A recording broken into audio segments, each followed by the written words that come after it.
con la comunicación verbal más lenta para apoyar a los intérpretes de lengua de señas.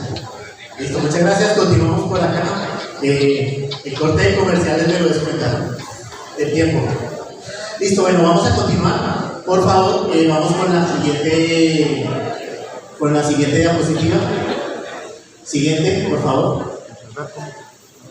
Ahí, vamos a quedarnos ahí. Bueno, vamos a hablar de psicoeducación. En este caso vamos a hablar, voy a acercar acá un poquito porque me gusta estar cerca de ustedes.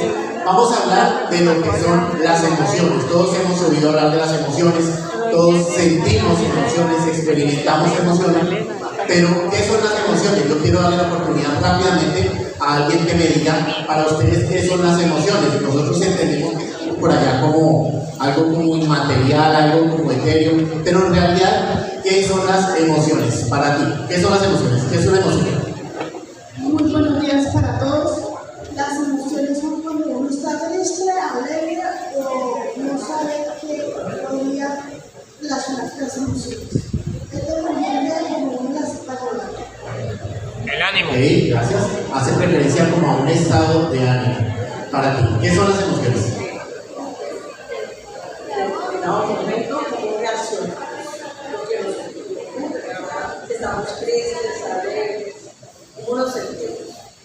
Ok, estás hablando de unas cosas que son importantes, tiene que ver con cómo nos sentimos y tiene que ver algo muy importante que tú dijiste, que es una reacción. Por favor, vamos con la siguiente diapositiva.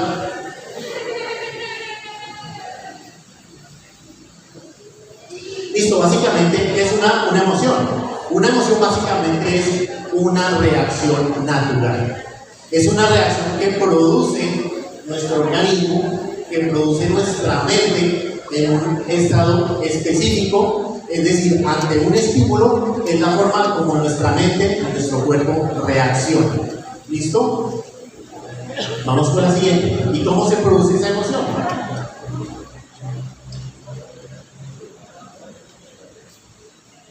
La emoción se produce de la siguiente manera. Vamos a imaginarnos una situación.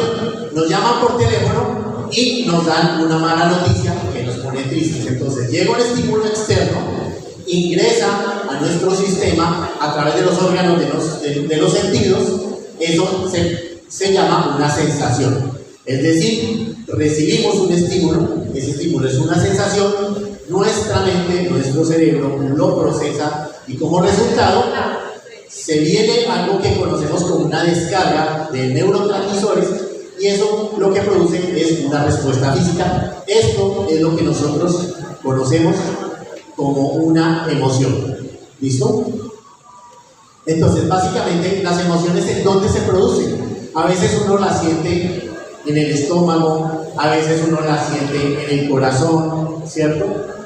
Pero en realidad la gran mayoría de emociones se producen en una partecita que es así de pequeña, que se encuentra en todo el centro de nuestro cerebro y que se conoce como la amígdala. Por favor, no confundir con las amígdalas, que eso es otra cosa muy diferente que nos opera por acá. No, es la amígdala. Y eso forma parte del sistema límbico del cerebro, ¿sí?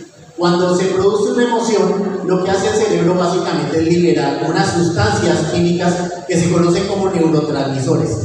Estas se van distribuyendo a través de todo nuestro sistema nervioso y esa es la sensación que nosotros tenemos cuando experimentamos una emoción.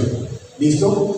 Hay unos neurotransmisores que están involucrados, ¿sí? Por ejemplo, cuando nosotros nos sentimos contentos, hablamos de que hay una descarga de dopamina, hay una descarga de serotonina y hay una descarga de endorfinas. Ahora, cuando estamos tristes, muy seguramente hay ausencia de, por ejemplo, serotonina, ¿sí? Entonces, a lo que yo quiero llegar con esto es entender un poco que la mayoría de las emociones que nosotros tenemos en realidad son fenómenos químicos que se producen en nuestro cuerpo y es importante por tal motivo nosotros buscar la manera de regular esas emociones para tener un bienestar a nivel psicológico. ¿Listo? Vamos con la siguiente. Ahora, entender lo siguiente. ¿Las emociones son buenas o son malas? ¿Qué me dicen? Tienen positiva y negativa. Resulta que nosotros tendemos a catalogar las emociones como que esta es buena y esta es mala.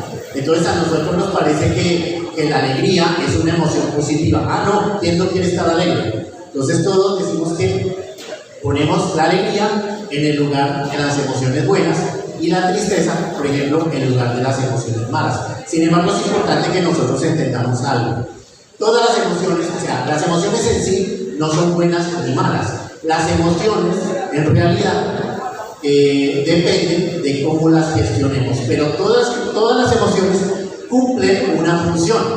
Por ejemplo, aquí en este caso, estamos colocando la alegría, por ejemplo, nos promueve calma y nos promueve el deseo de conectarnos con otras personas y el deseo de compartir. La tristeza, por otro lado, que nosotros la vemos como algo tan negativo, sin embargo también nos es útil. ¿Por qué? Porque nos permite tener una introspección y nos permite buscar apoyo, nos permite reflexionar, nos permite tratar de entender si hicimos algo que estuvo mal o si cometimos algún error, nos permite tener ese análisis para entender en qué nos equivocamos.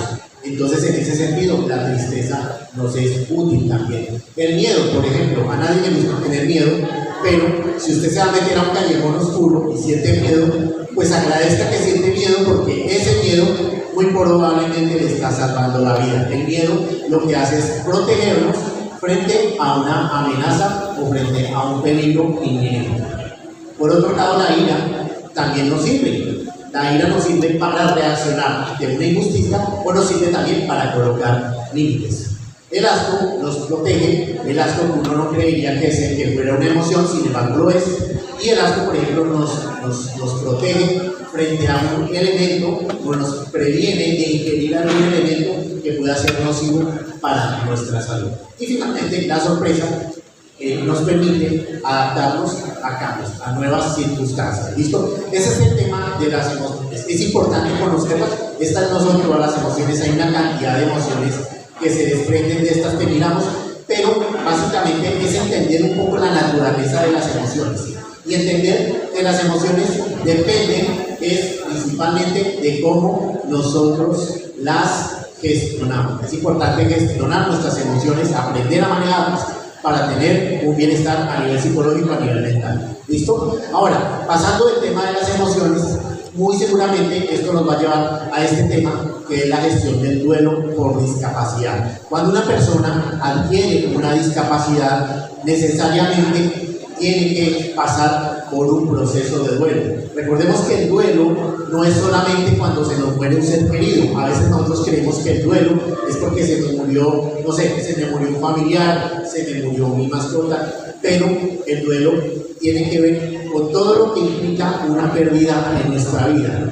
¿Y a qué nos referimos con pérdida? Cualquier tipo de pérdida. Puede ser una ruptura sentimental, puede ser un divorcio, un fracaso económico, un fracaso laboral, un fracaso académico. Todas estas circunstancias nos llevan a una situación de crisis donde nosotros tenemos que hacer una elaboración correcta de un proceso de duelo. ¿Listo? Vamos con la siguiente, por favor. Entonces, básicamente, ¿qué es el duelo como tal? ¿Cómo definimos el duelo? El duelo es un proceso natural, básicamente. Es un proceso a través del cual nosotros nos adaptamos a una nueva realidad que vamos a entrar a experimentar, ¿sí? Como les decía, no es solamente por muerte, el duelo es por cualquier situación que implique una crisis y que conlleve una pérdida en nuestra vida.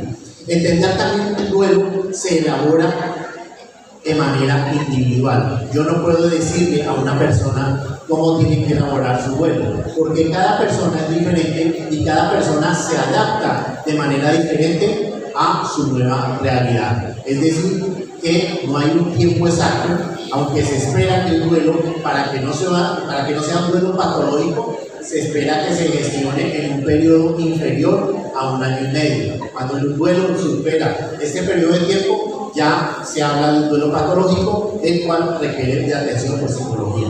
Pero no hay una forma correcta de hacerlo. Ya les voy a explicar por qué. Pasemos a la siguiente, por favor. Pasemos a la siguiente, gracias. Listo. Todo duelo tiene unas etapas. Este periodo de adaptación es muy posible que aquellas personas que hayan adquirido una discapacidad se sientan identificadas, ¿sí? ¿Cuáles son las etapas del duelo? Rápidamente les cuento. Hace pocos días estuve atendiendo a un chico de Ipamá, Boyacá, lo estuve atendiendo en teleconsulta, ¿sí? Este chico, desafortunadamente, una persona bastante joven, terminó de prestar su servicio militar, no encontrando un trabajo allá en Ipamá, se metió a trabajar a un tema de minería informal, tuvo un accidente con explosivos y desafortunadamente perdió la vista, ¿sí? Ahí él pudo experimentar esas etapas iniciales del duelo, al cual pues se le está ayudando para que lo pueda gestionar de una mejor manera. ¿Y cuál es la primera etapa del duelo? Es la etapa de la negación. Cuando a mí me llega una mala noticia, la muerte de un ser querido, el médico me dice que pierdo cierta función corporal, etcétera, etcétera, un divorcio, ese momento de shock en el que yo recibo una mala noticia o en el que ocurre una situación que me desborda completamente, es cuando entramos en esa etapa de negación, donde no podemos aceptar la realidad de lo que está sucediendo. Y es cuando nosotros decimos, eso es imposible, esto no me está pasando a mí, esto no puede ser verdad, aquí tiene que haber un error, esto no es realidad. Empezamos a negar, cuando realmente nos damos cuenta que no hay nada que hacer, entramos en una etapa de ira ante lo que consideramos injusto. Viene la frustración, viene la impotencia, nos enojamos contra todo el mundo, nos enojamos contra Dios, nos enojamos contra todo y contra todos, porque la pregunta que está ahí es ¿por qué a mí? ¿Por qué a mí? ¿Por qué me pasó esto? No lo puedo aceptar, es injusto y no lo acepto. Y va a haber un tiempo que depende de cada persona, donde va a estar en esa situación de ira, ¿sí? Después la ira va a empezar a dar paso a los pensamientos, donde nosotros vamos a tratar de negociar con la realidad. Hay una realidad que está ahí, pero nosotros quisiéramos hacer algo para revertirla, ¿sí? Entonces empezamos a pensar, si yo hubiera hecho algo diferente, podría revertir esta situación. Empezamos inclusive a flirtear, digámoslo así, con el pensamiento mágico. ¿Será que de pronto si yo hago esto, ocurre un milagro y se revierte la situación? Que puede ser la muerte de una persona, que puede ser la adquisición de una discapacidad, etcétera, etcétera. ¿Qué puedo yo hacer? ¿Hay algo que yo pueda hacer para volver a como estaba antes? ¿Sí? Y empiezo a negociar, a fantasear con volver a su estado anterior. Pero finalmente, cuando nos damos cuenta de que la realidad, que la nueva realidad es irreversible, viene un estado de tristeza y de depresión, que puede durar semanas, puede durar meses. Después de ese estado de depresión, finalmente terminamos muy lentamente a aceptar nuestra nueva realidad. Ahora, estas etapas hay que entender que por lo general, aunque siguen este orden, no hay un orden definido. Puede ocurrir que nosotros estemos en la etapa de tristeza y nuevamente volvamos a la etapa de la ira. Por momentos nos llegan pensamientos intrusivos, nos llegan flashbacks y volvemos otra vez a la ira, a no aceptar la realidad, a pelear con Dios, a pelear con el mundo, con el universo, contra todo el mundo, ¿sí? Porque no podemos todavía terminar de adaptarnos a nuestra nueva realidad. Entonces, el duelo en sí es esa etapa de adaptación. Y es importante nosotros ser muy pacientes con las personas que están atravesando un duelo, escucharlas, no juzgarlas, atenderlas, apoyarlas, ser red de apoyo para estas personas. ¿Listo? Vamos con la siguiente.